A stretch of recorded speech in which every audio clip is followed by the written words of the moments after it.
بسم اللہ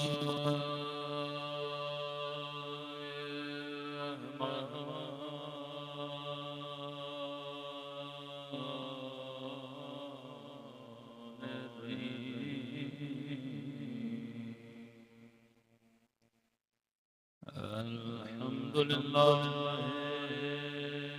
رب العالمین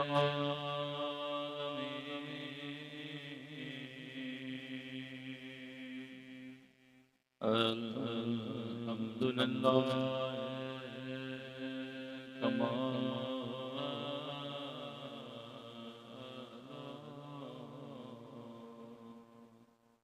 الصلاة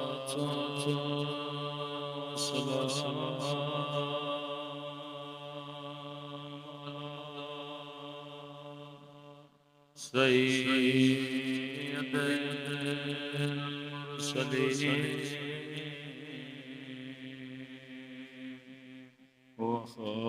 وخاتم النبيين أبي القاسم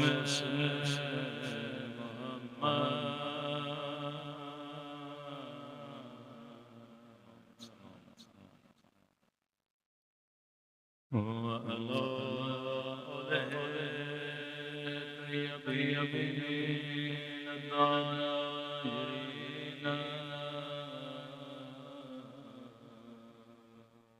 معصومين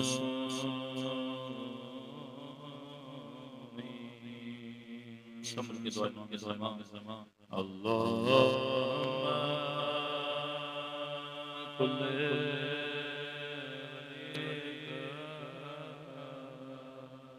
حجتنا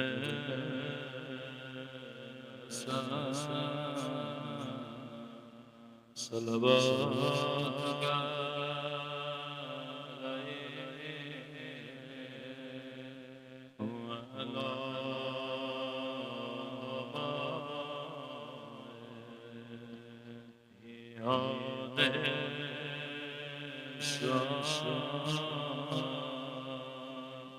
وفي كل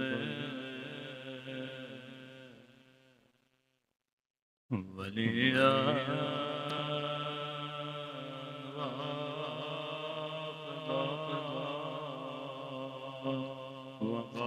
وقائدا وناصرا ودليلا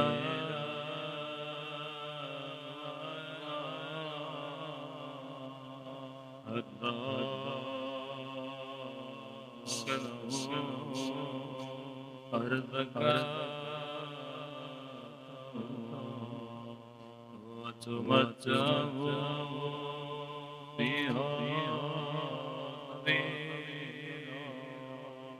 برحمتك يا أرحم الراحمين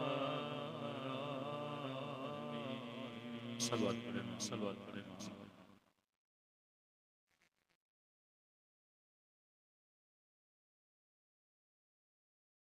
بسم اللہ الرحمن الرحیم رب اشرح لي صدری ويسر لي امری واحلل عقدۃ من لسانی یفقهوا قولی اما بعد فقد قال رسول اللہ الکریم یوم ندعو كل اناس بإمامهم صلوات علی محمد وعلی محمد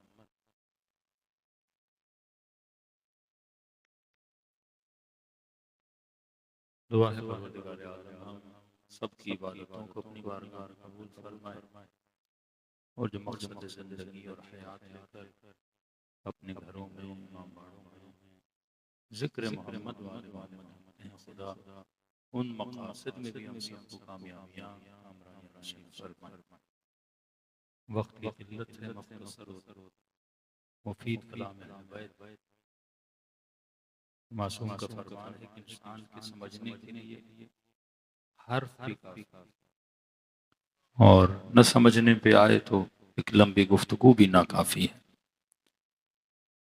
تو فرمایا یوم ندعو کل اناس بامامہم کہ قیامت کے دن جب پروردگار عالم انسان کو بلائے گا اور اٹھائے گا تو سب سے پہلا سوال پروردگار عالم انسان سے یہ نہیں کرے گا کہ نمازیں کتنی لائے ہو، روزے کتنے لائے ہو، حج کتنے لائے ہو، مسلمان یہ بتا تراویاں کتنی لائے ہو، عمرے کتنے کر کے آئے ہو۔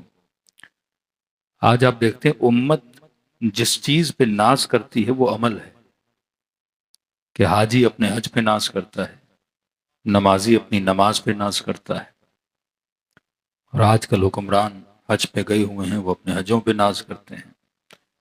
جنرل مشرف کعبے کی چھت پہ جا کے ناز کرتے تھے۔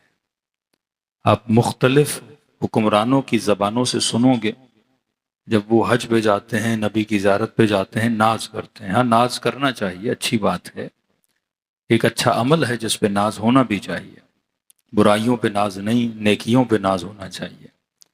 لیکن خدا کہتا ہے کہ میں جب تجھے قیامت میں بلاؤں گا تو میں نماز کا نہیں پوچھوں گا، میں سب سے پہلے روزے کا نہیں پوچھوں گا، میں زکوٰۃ کا نہیں پوچھوں گا، میں یہ بھی نہیں پوچھوں گا کتنی خیرات کر کے آئے ہو، کتنے یتیم پال کر آئے ہو، کتنے غریبوں کی مدد کر کے آئے ہو۔ فرما پہلا سوال قیامت میں عمل کا نہیں ہے، سب سے پہلا سوال جو قیامت میں کیا جائے گا، خدا یہ پوچھے گا بتا امام کون سا لایا ہے۔ تو تبھی آپ دیکھتے ہیں شیعہ نماز سے پہلے اپنے امام پہ ناز کرتے ہیں، روزے سے پہلے اپنے امام پہ ناز کرتے ہیں، کیونکہ جو چیز قابل ناز ہے وہ آپ کا امام ہے۔ قومیں اپنے لیڈروں پہ ناز کرتی ہیں، اپنے رہبروں پہ ناز کرتی ہیں۔ آج شیعہ قوم اپنے بہادروں پہ ناز کر رہی ہے کہ نہیں کر رہی؟ اپنے رہبروں اور شہیدوں پہ ناز کر رہی ہے کہ نہیں کر رہی؟ کہ جب رہبر اچھا ہو تو قوم کو ناز کرنا بنتا ہے۔ کہ قیامت کے دن خدا جو سب سے پہلا سوال کرے گا یہ کہے گا یہ بتاؤ امام کون سا لائے ہو۔ اگر امام حق تھا تو پھر کہے گا اپنی نماز بھی لاؤ، اپنا روزہ بھی لاؤ، اپنا حفظ قرآن بھی لاؤ۔ لیکن کہ اگر امام صحیح نہیں تھا، نماز چاہے کتنی بھی اچھی ہو خدا منہ پہ مارتا ہے، عبادت چاہے کتنی بھی اچھی ہو خدا منہ پہ مارتا ہے۔ کربلا کی جنگ کا مسئلہ نماز کا نہیں تھا کہ آپ بولے امام حسین کربلا گئے تاکہ لوگوں کو نمازی بنائے۔ نمازیوں کو کیا نمازی بنانا، حاجیوں کو کیا حج سکھانا، عابدوں کو کیا عبادت کا بتانا، ذاکروں کو کیا ذکر کا بتانا۔ حسین کربلا گئے تھے، نمازی تو تھے، پر ان نمازیوں کا رخ صحیح نہیں تھا۔ عابد تو تھے۔ اگر کوئی پوچھے قبلہ خلاصہ جنگ کربلا کیا ہے تو کہو کربلا کی جنگ کا مسئلہ رخ کا ہے، ریخ رخ، کہ یہاں 1,00,000 نمازی کھڑے ہو جائیں اور کہ ہم نے نماز پڑھنی ہے۔ ابھی نماز پڑھو، کوئی لیفٹ پہ پڑھے، کوئی رائٹ پہ پڑھے، کوئی سیدھی طرف، کوئی الٹی طرف، اور ان سب کا رخ کعبے کی طرف نہ ہو۔ اور ایک نمبر کے نمازی، رکوع بھی صحیح، سجدے بھی صحیح، حمد بھی صحیح، عبادت بھی صحیح، خلوص بھی ہو، گریہ بھی ہو، سب کچھ ہو ان کی نماز میں، لیکن ان کا رخ جو ہے وہ کعبے کی طرف نہ ہو۔ اور ان 1,00,000 نمازیوں میں ایک نمازی جو 2 رکعت پڑھ رہا ہو لیکن اس کا رخ کعبے کی طرف ہو، تو خدا ان سب نمازیوں پہ اس نمازی کو بھاری کر دیتا ہے، ہاں؟ کیونکہ رخ صحیح تھا۔ یہ جان بوجھ کے ابا عبداللہ الحسین کربلا میں ایک ایسے شخص کو لاتے ہیں جس کا نام وہب قلبی ہے۔ کون ابن سعد جو سب سے بڑا نمازی، کون شمر جو سب سے بڑا حاجی۔ تو مولانا کا دیکھ میں کسی ایسے کو لا رہا ہوں جس نے زندگی میں ایک نماز نہیں پڑھی، جس نے زندگی میں ایک روزہ نہیں رکھا، جس نے زندگی میں ایک حج نہیں کیا، بس حسین نے اس کے رخ کو صحیح کر دیا تو یہ کئی نمازیوں پہ بھاری پڑ گیا۔ آج مسئلہ امت کے رخ کا ہے کہ تمہارا قبلہ کون ہے، تمہارا کعبہ کون ہے، تم کس خط پہ چل رہے ہو۔ دیکھو خدا بہت سمپل باتیں کرتا ہے کہ اہدنا الصراط المستقیم۔ آج کسی سے پوچھو نا، ہم نے نیو رضویہ سے مثلا شاہ فیصل کی طرف جانا ہے تو قبلہ کیسے جائیں؟ کوئی کہ سیدھے کی طرف جاؤ، پھر الٹی طرف، پھر رائٹ کو مڑنا، پھر چوراہے گا، پھر گول گھومنا، پھر سیدھے جانا۔ آدھے راستے تک ویسے ہی بھول جائیں گے آپ۔ پھر آگے جا کسی اور بندے سے پوچھیں گے جناب اگلا راستہ بتاؤ۔ خدا جب ایڈریس بتاتا ہے بڑا سمپل سا ایڈریس کہ خدا مجھے ہدایت چاہیے تو کہ اہدنا الصراط المستقیم، سیدھے چلتے جاؤ، نہ کہیں مڑنے کی ضرورت ہے، نہ کہیں ادھر ادھر جانے کی ضرورت ہے۔ پھر بھی اصحاب نے نہیں سمجھا، پھر نبی نے صحابیوں کو بٹھایا، پھر 3 4 لکیریں کھینچی، کچھ ٹیڑھی کچھ پیڑھی، پھر ایک لکیر رسول نے سیدھی کھینچی کہ یا رسول اللہ صراط مستقیم کے یا سیدھی لکیر ہے، کہ یا رسول اللہ اس سے مراد کیا؟ جب علی کی طرف اشارہ کیا کہ یہ صراط مستقیم ہے، یا علی اللہم صلی علی محمد۔ دیکھو میں بالکل آسان کر دوں، مثلا یہاں 500 لوگ بیٹھے ہوں تو کہیں کہ مولانا زندگی سیدھی کیسی گزاری جاتی ہے، تو میں کسی سیدھے کی طرف اشارہ کروں گا نا، کسی ٹیڑھے کی طرف اشارہ نہیں کروں گا نا۔ کہیں قبلہ 4 بھائی ہیں، 10 بھائی ہیں، 4 چاچو ہیں، 5 ماموں ہیں، تو کہوں گا ان سب میں سیدھا کون ہے؟ ہمارے یہاں سیدھا سادھا اسے بولا جاتا ہے جو بالکل عقل کا کم ہو، لیکن جو سیدھا ہو، مطلب جو کردار کا سیدھا ہو، جو زبان کا سیدھا ہو، جو اصول کا پکا ہو، جو اتنا سیدھا ہو کہ نہ کوئی اسے خرید سکے نہ لالچ دے سکے۔ تاریخ میں آپ کو کچھ لوگ سیدھے ملیں گے جنہوں نے میثم تمار کی طرح زبانیں کٹا دیں، اصولوں کو نہیں چھوڑا، جنہوں نے حبیب ابن مظاہر کی طرح گھر چھوڑ دیا پر امام کو نہیں چھوڑا، جنہوں نے حسین ابن علی کی طرح آواز دی حیات من ذلہ کے ذلت کی زندگی سے عزت کی موت بہتر ہے۔ آج زمانے میں نمازی مل جائے گا، سیدھا نمازی نہیں ملے گا، روزے دار مل جائے گا، سیدھا روزے دار نہیں ملے گا، زبان کا سیدھا، کردار کا سیدھا، رفتار کا سیدھا۔ امیر المومنین کے پاس آئے نا طلحہ و زبیر، اب دیکھو مولا پہلے ہی اشارہ دیتے ہیں کہ تم جس سے ڈیلنگ کرنے آئے وہ سیدھا آدمی ہے، وہ پہلوں کی طرح اس کے وجود میں اعوجاج نہیں ہے۔ جیسے بیٹھے تو امیر المومنین، یہ سمپل سی باتیں ہیں لیکن ان کے وجود کے اندر بڑا پیغام ہے۔ جب بیٹھے تو امیر المومنین نے پہلا سوال کیا، یہ بتاؤ سرکاری کام سے آئے ہو یا ذاتی کام سے آئے ہو؟ آپ کسی منسٹر سے ملنے جاتے ہو نا، فلاں سیٹ دلا دیں، فلاں عہدہ دلا دیں، تو اس کا ذاتی کام ہے نا۔ تو کہا نہیں، علی کو ذاتی باتیں کرنے آئے۔ امام نے ایک چراغ کو بجھایا، دوسرے چراغ کو جلایا، تو کہا علی یہ کیا کر رہے ہیں؟ امام فرمایا یہ چراغ جو تھا اس کا تیل بیت المال سے تھا، یہ جو چراغ ہے اس کا تیل میں نے اپنے پیسوں سے خریدا ہوا ہے۔ اب بتاؤ کیا باتیں کرنے آئے؟ طلحہ زبیر کو دیکھنے لگا، زبیر طلحہ کو دیکھنے لگا، کہ جو 2 سیکنڈ کے لیے بیت المال کا تیل ضائع نہ کرے، اس علی سے ہم بصرہ کی حکومت کیسے لے سکتے ہیں؟ اس علی کو یہ کہہ کر کہ ہم نے آپ کی بڑی مدد کی تھی تبھی آپ حاکم بنے ہیں، کہ نہیں علی سے کچھ ہونے والا نہیں ہے۔ سیدھے انسان کا علی بصرہ میں جنگ کھڑی کر دیں گے کا کوئی مسئلہ نہیں، علی صفین میں لوگوں کو بغاوت پہ اتاریں گے کا کوئی مسئلہ نہیں ہے، کیونکہ امام کیا ہوتا ہے؟ اصولوں کا پکا ہوتا ہے۔ تبھی خدا نے کہا قیامت میں یہ پوچھوں گا کہ تمہارا امام کون ہے۔ اگر امام صحیح ہے تو عمل قبول ہے، اگر امام غلط ہے تو عمل قابل قبول نہیں ہے۔ اب یہاں ایک نئی فکر جو بڑی آسانی سے آپ اپنے برادران کے ساتھ جب بیٹھیں تو ان سے ڈسکس کر سکتے ہیں۔ دیکھیے بالفرض ہم سارے اختلافات کو دور کر دیں کہ نبی خدا کے 1 لاکھ سے زیادہ اصحاب بتائے جاتے ہیں، تصور کریں 10,000 صحابی ہیں رسول خدا کے، اور 10 کے 10,000 نیک ہیں، اور اس گڑی ہوئی حدیث کو بھی ہم مان لیں کہ صحابی کا نجوم بِأَيِّهُمْ اقْتَدَيْتُمْ اهْتَدَيْتُمْ، کہ میرے سارے ستارے، میرے سارے صحابی ستاروں کی طرح، جس کے پیچھے بھی لگو ہدایت ملے گی۔ بالفرض آپ کہیں کہ بھائی ہم نے مان لیا، کیونکہ اہمیت امام سمجھو۔ جب خدا کہتا ہے میں میرے لیے پڑھی ہوئی نماز کو قبول نہیں کروں گا اگر امام صحیح نہیں، میرے لیے کیے ہوئے حج کو قبول نہیں کروں گا اگر امام صحیح نہیں۔ نہج البلاغہ مولا فرماتے ہیں 6,000 سال شیطان نے عبادت کیے، پھر مولا فرماتے ہیں وہ 6,000 سال دنیا کے سال نہیں تھے، آخرت کے سال تھے۔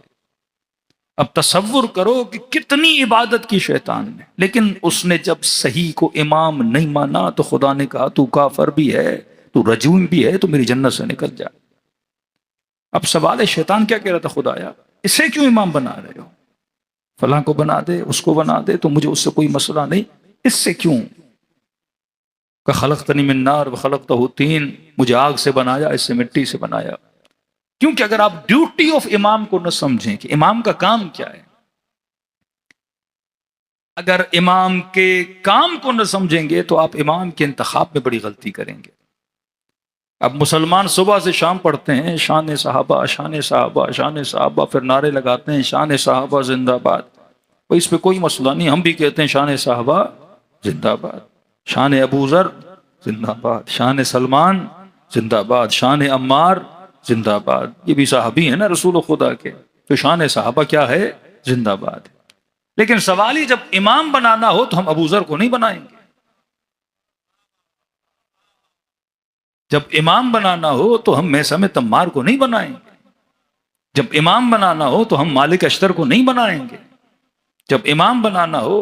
اب سوال یہ ہے کہ عمار کہے کبھی تو کہا شان صحابہ زندہ باد اور مجھے امام نہیں بنا رہے، تو کیا امام نہ بنانے سے عمار کی شان کم ہو جاتی ہے؟ کیا امام نہ بنانے سے ابو ذر کی شان کم ہو جاتی ہے؟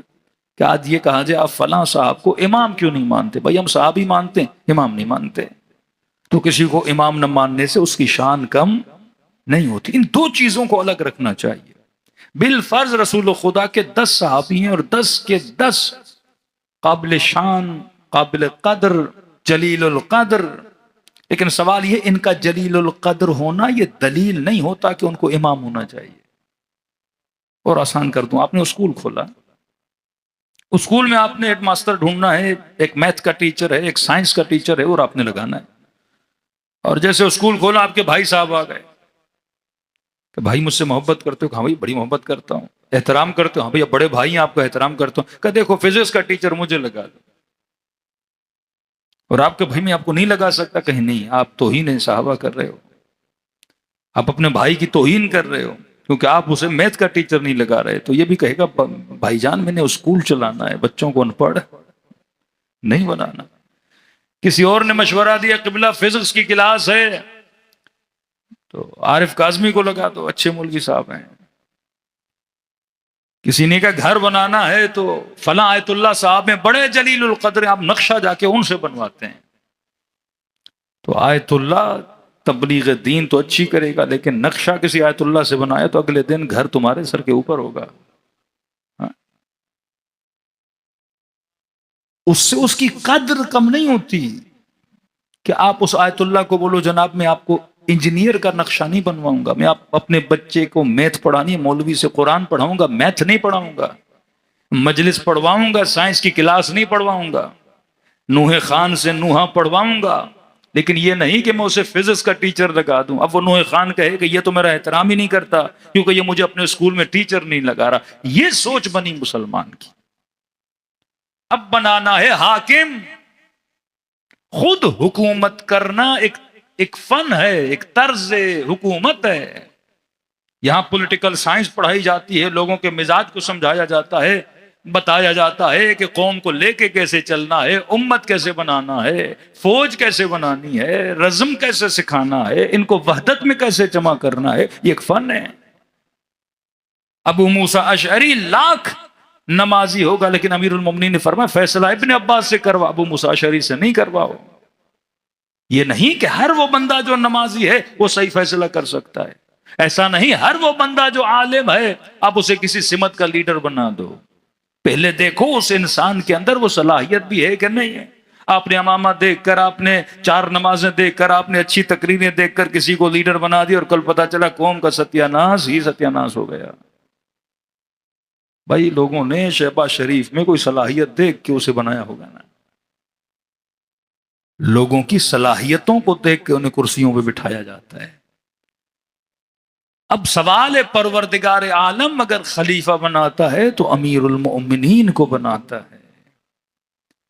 اب دوسرا سوال یہ ہے کہ امام کا کام کیا ہے، کار امام کیا ہے؟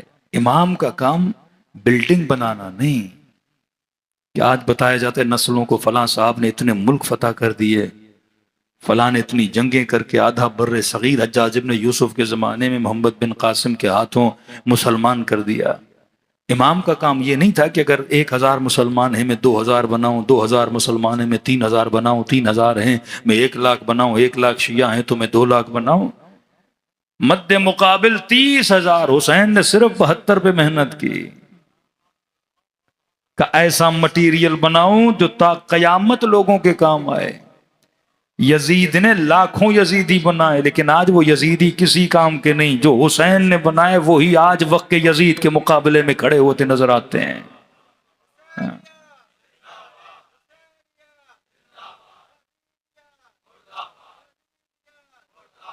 یہ 72 کا مٹیریل کہ آپ دیکھتے ہو 6 مہینے کا علی اصغر کی زندگی کتنی بابرکت ہے، تو آج تک لوگوں کو ہدایت دے رہی ہے نا۔ تو امام کا کام بلڈنگ بنانا نہیں۔ آج جوان سوچے کہ جب میں دعا کرتا ہوں اللہ جل مولا امام زمانہ کا ظہور فرما، تو میرے ذہن میں کیا ہوتا ہے، کیا کریں گے امام زمانہ آ کر؟ کسی بچے سے میں نے پوچھا مولا کیا کریں گا؟ مولانا پاکستان میں لوڈ شیڈنگ بہت ہے، امام زمانہ آ جائے لوڈ شیڈنگ کم ہو جائے۔ مولا کے ذاکر آ گئے، صلوات پڑھے محمد و آل محمد۔ بسم اللہ، بارہ دیگر صلوات پڑھے محمد و آل محمد۔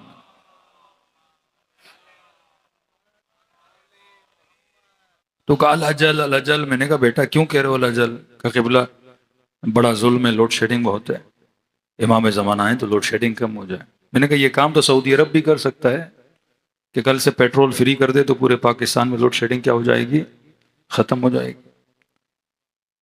کوئی کہ مولانا رجل اس لیے کہہ رہے ہیں کہ پاکستان کے روڈ بڑے خراب ہیں۔ میں نے کہا یہ کوئی اچھا مالدار انجینئر، کوئی اچھا ٹھیکیدار ڈھونڈ لو تو وہ بھی آپ کا روڈ بنا سکتا ہے۔ امام کا کام بلڈنگ بنانا نہیں۔ اچھی سی اچھی بلڈنگ امریکہ بنا سکتا ہے، ورلڈ ٹریڈ سینٹر کتنا بڑا ہے۔ آج یو اے ای چلے جاؤ، برج خلیفہ کو دیکھو، یہ برج ساز، یہ بلڈنگیں بنانے والے بہت ملیں گے۔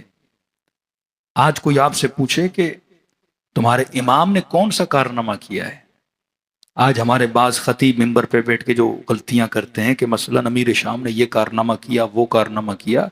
کشتی بنانا کوئی کارنامہ نہیں، ایران فتح کرنا کوئی کارنامہ نہیں، روم فتح کرنا کارنامہ نہیں۔ پھر تو مغلوں نے بڑے کارنامے کیے، پھر تو برٹن نے 100 سال ان علاقوں کو فتح کیا، پھر تو پورچگیز نے آدھے افریقہ کو فتح کیا، تو بڑے کارنامے ہیں۔ کسی کو فتح کرنا، ملکوں پہ قبضہ کرنا، یہ کارنامہ نہیں ہوتا۔ امام کا کام ملک فتح کرنا نہیں۔ ایسے مسلمان جو حجاج ابن یوسف نے بنائے، ان کا فائدہ کیا؟ جو مسلمان کا گلا کاٹے، اس سے اچھا تھا ہندو رہتے۔ امام کا کام کیا ہے؟ ہاں، فیض امام میں بلڈنگ بنے گی، وجود فیض بابرکت امام سے لوگوں کے مسائل حل ہوں گے، لیکن مقصد امام یہ نہیں۔ امام کا مقصد زمینیں بلڈنگیں بنانا نہیں، امام کا مقصد ہے انسان بنانا۔ آج کوئی کہے فلاں خلیفہ، بولو اس خلیفے نے کیا بنایا؟ انسانی کام بتاؤ مجھے۔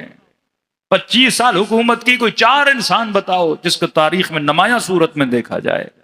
سب سے بڑی حکومت امیر شام نے کی ہے، بتاؤ اس نے انسانی کارنامہ کیا انجام دیا؟ اور جب کربلا میں آتے ہو نا، کہاں ایک تھا جس نے معاشرے کو حسین دیا، دوسرا تھا جس نے معاشرے کو یزید دیا۔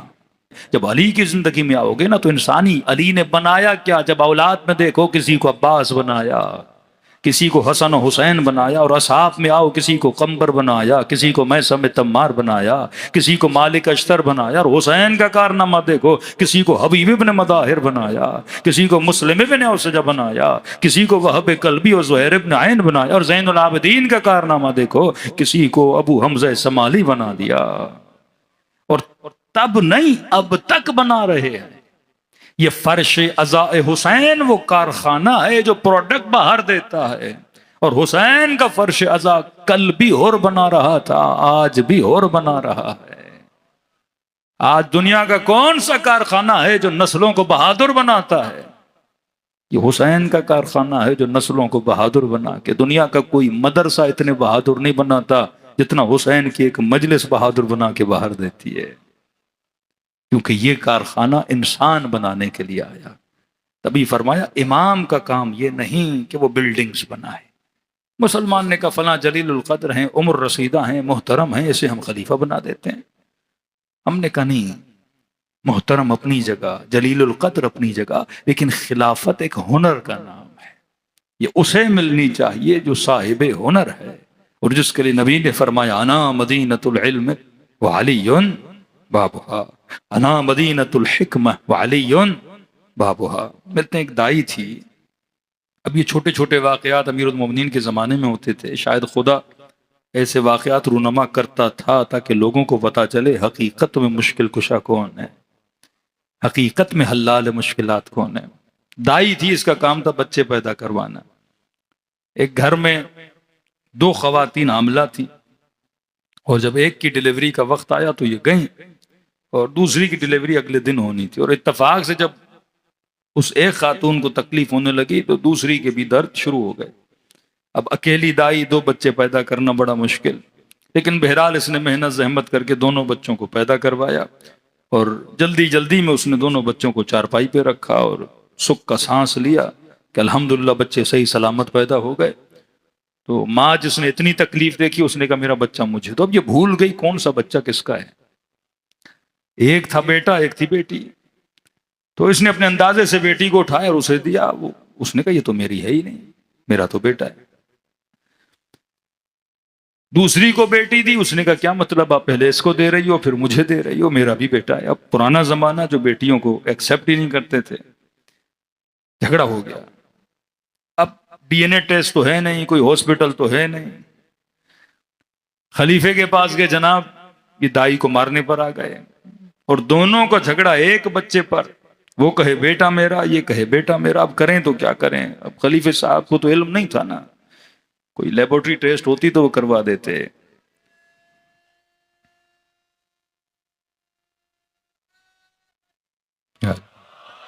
دیکھو میں پھر کہہ رہا ہوں، جلیل القدر تھے، علم نہیں تھا. کسی کا جلیل القدر ہونا اور ہے اور عالم ہونا اور ہے. آپ مجھے کہیں مولانا آپ بڑی اچھی شخصیت ہے لیکن آپ کو میتھ نہیں آتی، میں برا نہیں مانوں گا. آپ کہیں گے آپ کو فزکس نہیں آتی، میں برا نہیں مانوں گا. آپ کہیں گے مولانا آپ کو بلڈنگ بنانے کا اسٹرکچر نہیں آتا، تو برا نہیں مانوں گا. لیکن مسلمان برا مان جاتا ہے، کہتا ہے جو جلیل القدر ہے اسے سب کچھ آتا ہے. اور نبی نے کہا نہیں، سب کچھ اگر کسی کو آتا ہے تو یا مصطفیٰ کو آتا ہے یا مرتضیٰ کو آتا ہے.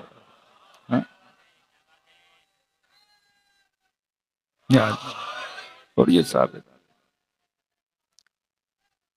اللہم صلی علی محمد وعلی محمد وعجل فرج. اچھا ایک اور عقلی دلیل آپ کو دے دوں.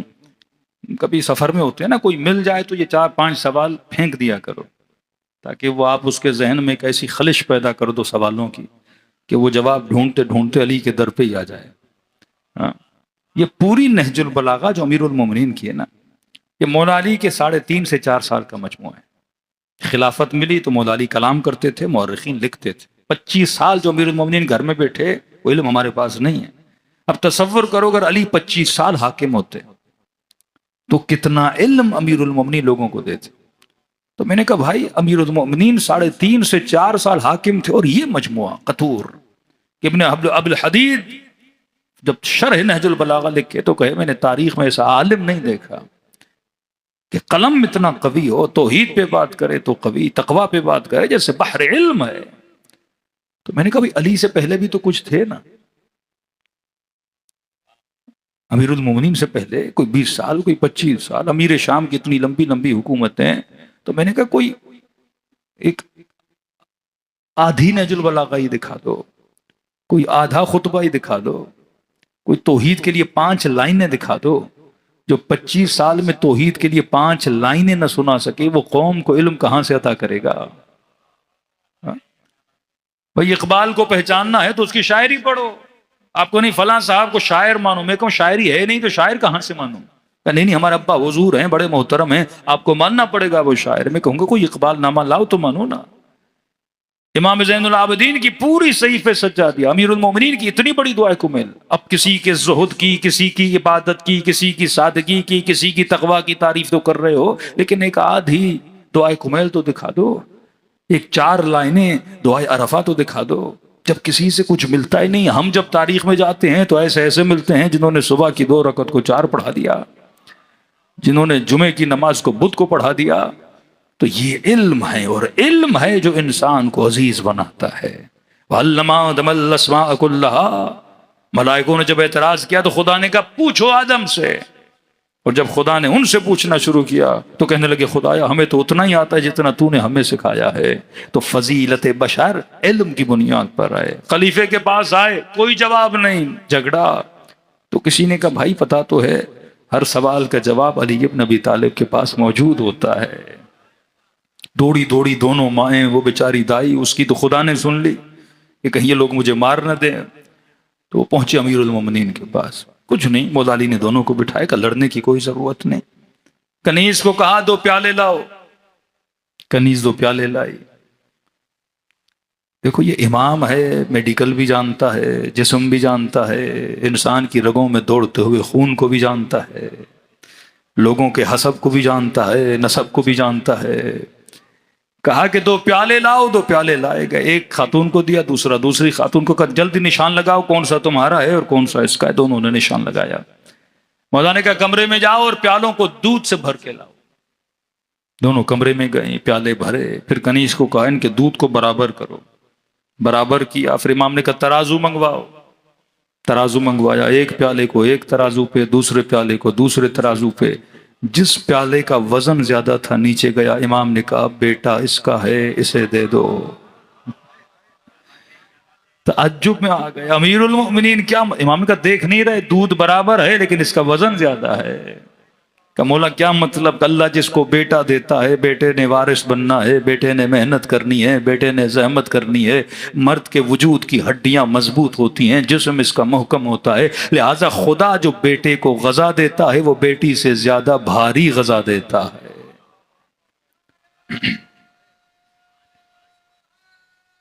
یا علی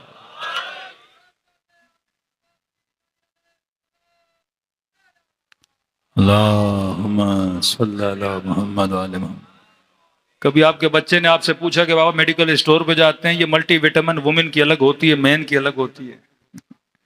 جب آج کے میڈیسن بنانے والوں کو پتا ہے تو ملٹی وٹامن، لیکن مرد کا ڈوز الگ ہے، وومن کا ڈوز الگ ہے، تو کہ خدا کو نہیں پتا ہوگا کس کے ڈوز کو کس طرح رکھنا ہے؟ تو خدا نے وہ ترتیب رکھی کہ اس کا دودھ تھوڑا کیا ہوتا ہے، بھاری ہوتا ہے۔ تو یہ ہیں محلال مشکلات۔ امام کا کام ہے معاشرے میں انسان بنائے۔ آپ نے حکومت ایسوں کو دے دی، انہوں نے انسان کے بجائے جانور بنا دیے معاشرے میں، کہ 60 سال کے بعد ایک ایسا معاشرہ بنا۔ بھئی ہم تھوڑا پیچھے ہی چلے جائیں، 60 سال پہ کیوں جاتے ہیں؟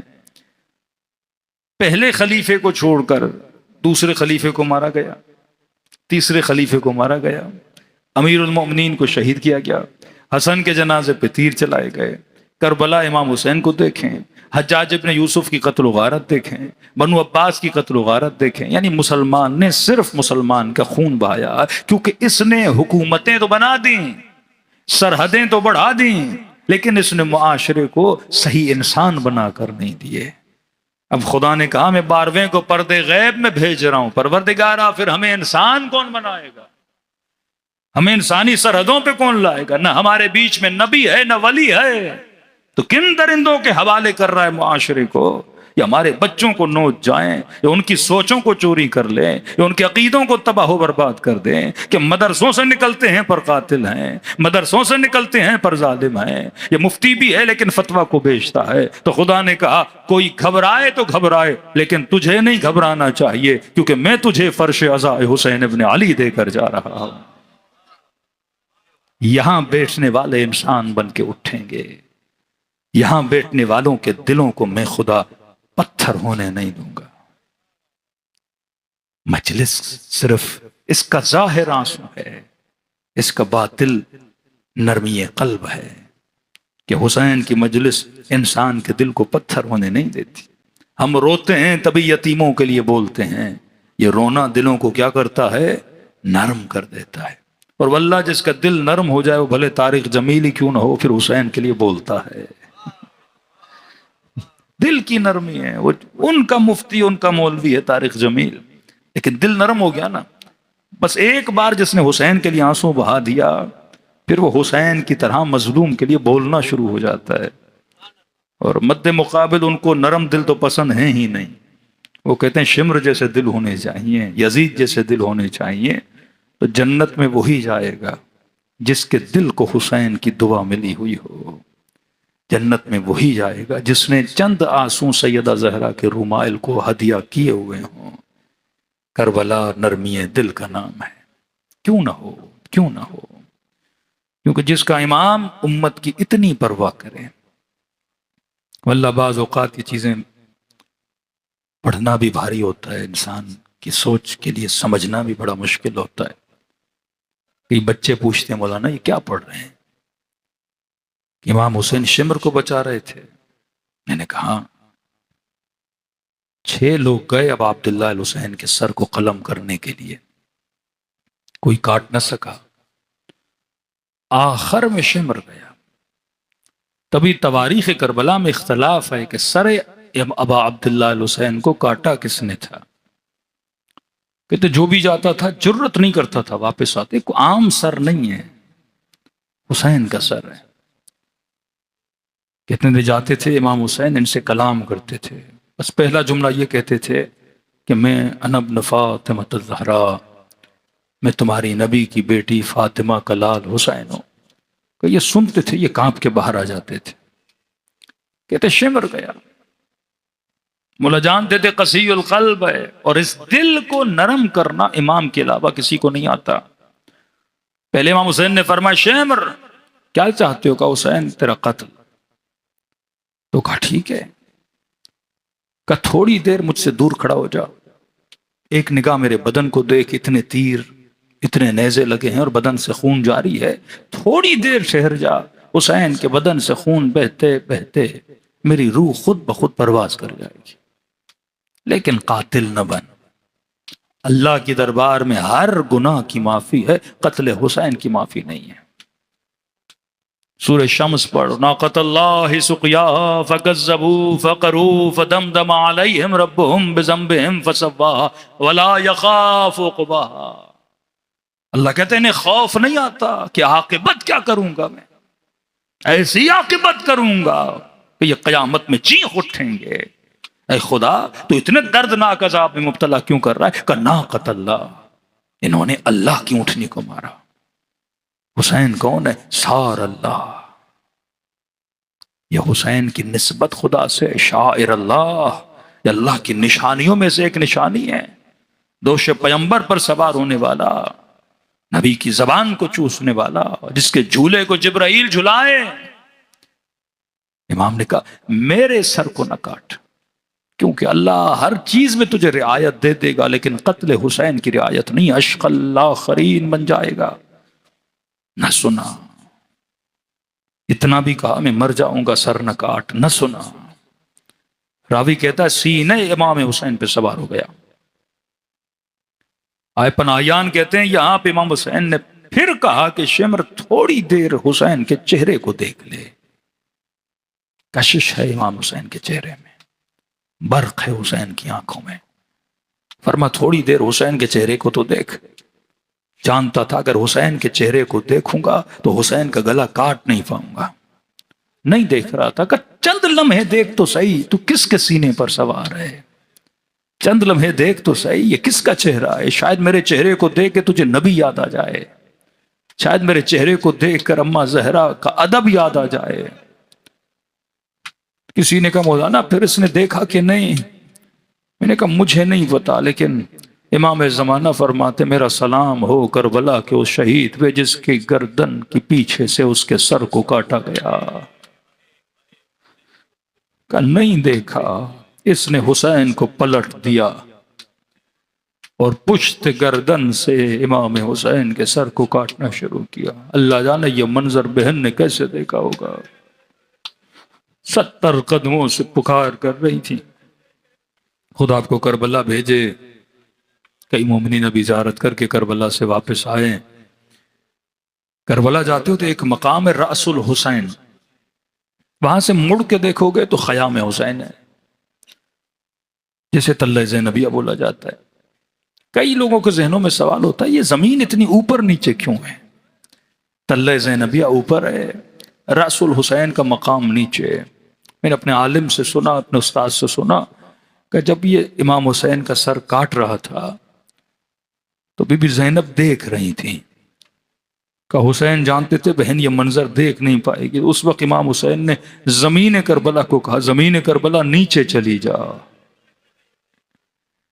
کہ میری بہن کی نگاہ اس کٹتی ہوئی رگوں پہ نہ پڑے. تبھی فرمایا حسین کو سلام کرو، جو نہیں جا سکے کربلا خدا انہیں ثواب زیارت حسین عطا کرے. خلوص دل سے سب مل کر السلام علی الحسین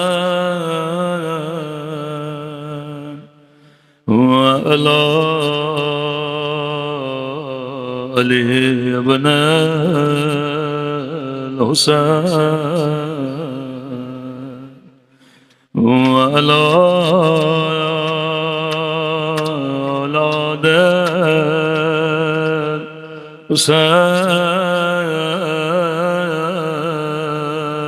الحسین وعلی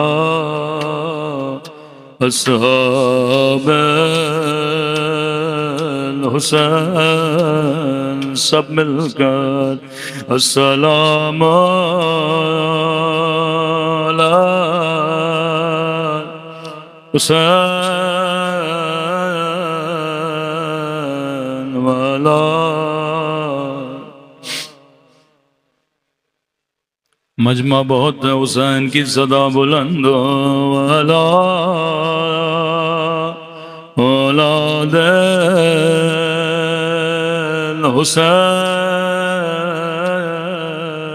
الحسین والا اصحاب. سب مل کے السلام علی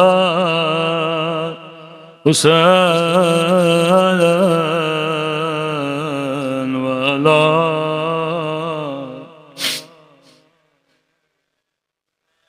حسین کی صدا گونجنی چاہیے والا اولاد الحسین والا اصحاب. میرا سلام ہو زخمی ہونٹوں پہ،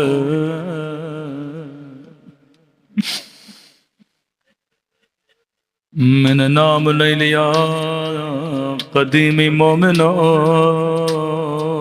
سمجھ گئے.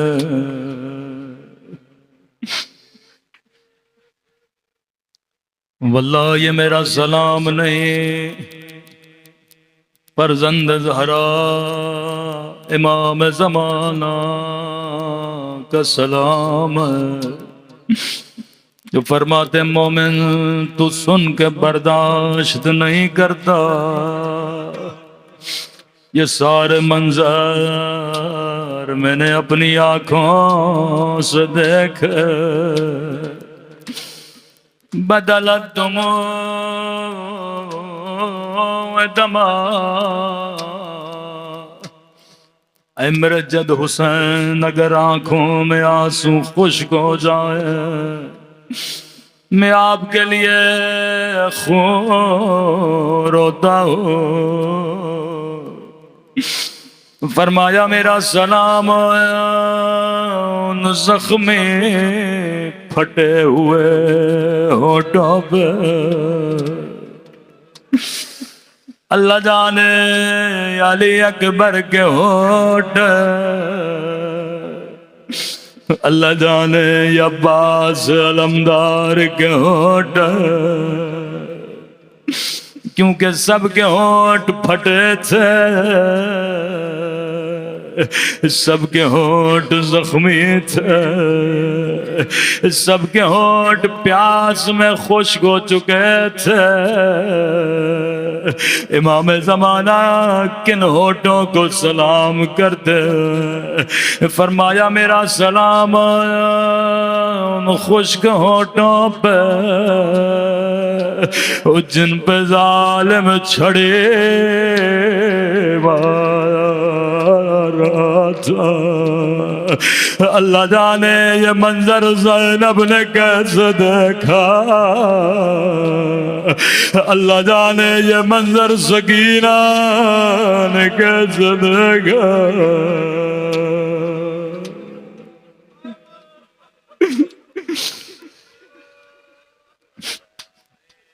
یاد رکھنا بیٹیاں بابا سے بڑا پیار کرتی ہیں. مجھے کئی مومنوں نے کہا مولانا ہم پہلے بھی روتے تھے لیکن اب سکینہ پہ زیادہ روتے ہیں. میں نے کہا کیوں؟ کہنے لگے پہلے اللہ نے بیٹی نہیں دی تھے. اگر کسی کے گھر میں بیٹی نہیں ہے دعا کرو خدا ایک بیٹی دے تاکہ حسین کے درد کو سمجھ سکو، زین العابدین کی تکلیف کو سمجھ سکو. جب کوئی کہتا تھا مولا اللہ نے بیٹی دی ہے، پہلی نصیحت کرتے تھے مومن کبھی بیٹیوں کو تماچے نہ مارا کرو، جب گھر جاؤ خالی ہاتھ نہ جایا کرو، بیٹیوں کے لیے کچھ لے جایا کرو. بیٹیاں بابا کا بڑا انتظار کرتی ہیں. سکینہ نے بھی بابا کا بڑا انتظار کیا. سنو گے بچی کو کیا ملا؟ ایک کٹا ہوا سا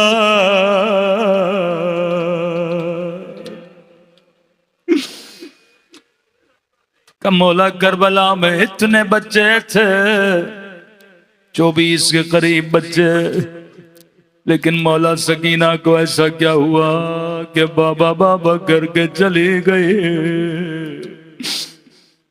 فرمایا خبردار کبھی ہماری بچیوں کو اپنے بچوں کی طرح نہ سمجھا کرو، کبھی ذہن میں خیال بھی نہ آئے اس بچی نے صبر نہیں کیا. یہ صابر بابا کی صابر بیٹی تھے. پورے سفر میں بچی نے کوئی شکایت نہیں کی. اتنا سننا میری گردن میں لوہے کا تو میری گردن میں زخم ہوتے، یہ لئی مجھے وہاں بٹھاتا جہاں دھوپ ہوتی تھی. جانتے ہو مجھے کون بچاتا تھا؟ مولا کون بچاتا تھا؟ فرمایا میری 4 سالہ سکینہ ننا سا بدائن سایہ بنا کے میرے سامنے کھڑی ہو جاتی تھی، رو رو کے کہتی تھی میرے اللہ میرا بابا نہیں رہا، میرا اکبر بھی مارا گیا، میرے سجاد کو میری زندگی لگ جائے.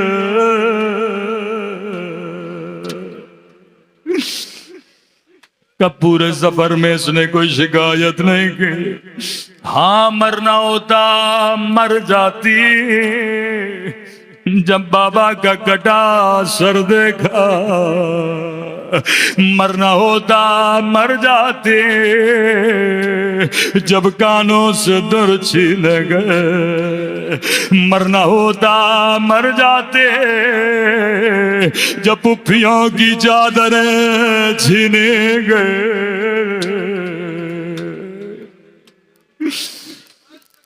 مولا ایسا کیا ہوا کہ سکینہ بابا بابا کر کے چلے گئے. 40 سال روتے رہے. ایک جملہ کہتے تھے شام شام. مولا شام میں ایسا کیا ہوا؟ کہتے تھے شام اور شرابی کا دربار. وہ کچھ ہوا جس نے سجاد کو خون رلائے. ایک مرتبہ یہ بچی دوڑے دوڑے میرے سینے سے لپٹ گئے. کہنے لگی بھیا سجاد میں نے بابا سے یتیمی کا سنا تھا، میں نے بابا سے اسیری کا سنا تھا، میں نے بابا سے تماچوں کا سنا تھا، لیکن بھیا سجاد میں نے بابا سے کنیزی کا نہیں سنا تھا۔ کیا سیدانیوں کو کنیزی میں مانگا جائے گا؟ لیکن اس منظر نے بھی سکینہ کو بیمار نہیں کیا۔ فرمایا دادا اور ایک رسی کا سرا میری گردن میں تھا، دوسرا سرا ان بچوں کے گلوں میں تھا، میں جب جب کمر کو سیدھا کرتا تھا بچی کی آواز آتی تھی بھیا سجاد میرا گلا گھٹ رہا ہے۔ لیکن اس منظر نے بھی سکینہ کو بیمار رہ گیا۔ کون سا منظر تھا کہ بابا بابا کر کے چلے گئے۔ فرمایا تصور کرنا 4 سالہ بچے، قد کتنا چھوٹا، آگے آگے قیدی بیویاں، شرابیوں کا راہ، بڑے سکون سے کھڑی تھی۔ اتنے میں کانوں میں آواز آئی حسین کا سر آیا ہے۔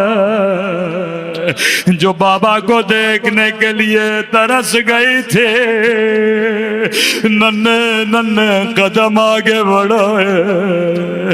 قیدی بیویوں مجھے تھوڑی جگہ دو، میں ایک جھلک اپنے بابا کو دیکھوں۔ یا بیویوں نے جگہ بنائی، بچی نے کیا دیکھا؟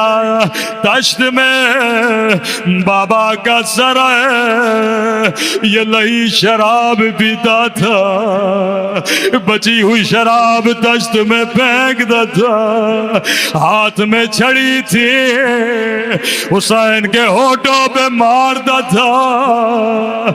بچی کی فریادیں بلند ہوئے، نمایاں میرا غریب بابا، او میرا 3 دن کا پیاسا بابا، او میرا غریب الوطن بابا۔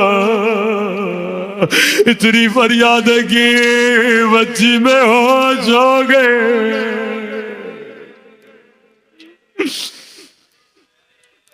امام زین العابدین فرماتے ہیں اس دن کے بعد بچی نے بولنا چھوڑ دیا، زندہ کی دیواروں کا سہارا لیتے تھے، بس اتنا کہتی تھی میرے بابا نے کیا بگاڑا تھا،